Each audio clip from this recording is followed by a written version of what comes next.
Shinobu Kocho est unique parmi les 9 piliers. C'est la seule à pouvoir éliminer un démon sans avoir à lui trancher la tête. Petite, légère, mais incroyablement brillante, elle utilise sa connaissance des poisons pour créer des mélanges à base de glycine capables de réduire un démon en poussière presque instantanément. Toujours souriante, douce et polie, elle cache pourtant en elle une rage immense, silencieuse et constante. Petite, Shinobu vivait entourée de sa famille, dans un bonheur qu'elle croyait éternel. Mais un jour, tout a changé. Un démon a fait irruption dans sa maison. Elle a vu ses parents tomber sous ses yeux. C'est là qu'elle a compris que le bonheur, lui aussi, devait être protégé par la force. Alors qu'elle et sa sœur allaient être tuées, c'est Gyomei qui est arrivé à temps, a terrassé le démon et leur a sauvé la vie. À partir de ce jour, les deux sœurs se sont jurées de devenir plus fortes ensemble, de combattre les démons pour empêcher d'autres familles de vivre la même tragédie. Mais le destin est cruel. Lors d'une mission, sa sœur Kanae est tuée par un démon. Avant de mourir, elle supplie Shinobu de quitter le corps des pourfendeurs, de vivre une vie normale, de vieillir tranquillement et d'être heureuse. Mais Shinobu, consumée par la douleur et la colère, refuse d'abandonner. Elle supplie sa sœur de lui décrire le démon qui l'a tuée. Kanae hésite. Elle sait que sa petite sœur n'est peut-être pas de taille.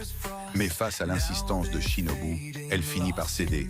Le démon a une paire d'éventails acérés et des cheveux rouges comme du sang. Dans la forteresse infinie, Shinobu finit par croiser son ennemi. Doma, la deuxième lune supérieure. C'est lui. Le combat commence. Shinobu enchaîne les attaques, injecte du poison encore et encore. Elle en change les formules, en modifie les doses. Mais Doma résiste. Pire, il s'adapte. Son corps neutralise les toxines de plus en plus vite. Shinobu, humaine, s'épuise vite. Elle sent que son corps atteint ses limites. Son poison semble inutile.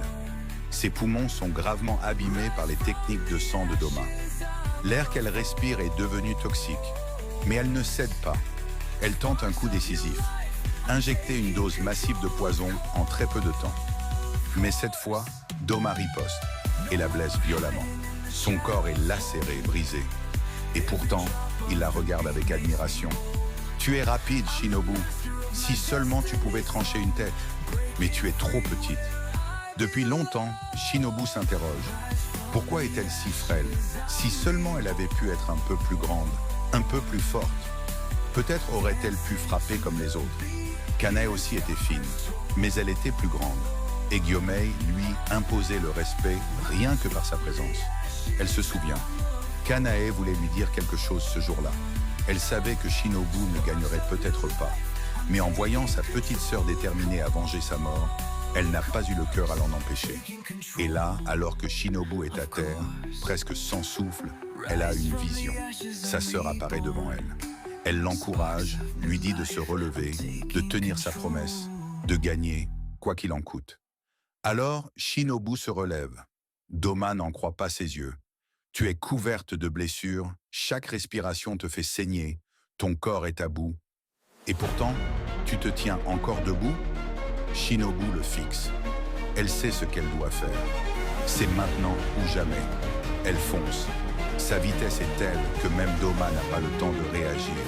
Elle esquive toutes ses contre-attaques. Et sa lame frappe juste. Elle transperce le cou du démon. Elle y injecte tout le poison qui lui reste. Elle le sait. Vaincre un démon, c'est sauver des dizaines de vies. Tuer une lune supérieure, c'est en sauver des centaines. Ce n'est pas une question de pouvoir, mais de nécessité. Elle doit réussir.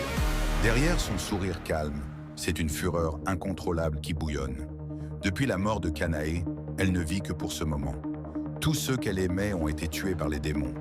Les enfants du pavillon des papillons aussi. S'ils avaient encore leur famille, ils mèneraient une vie heureuse aujourd'hui. Mais à cause des démons, ils sont seuls. Et ce Doma, lui, continue de détruire son poison comme si de rien n'était.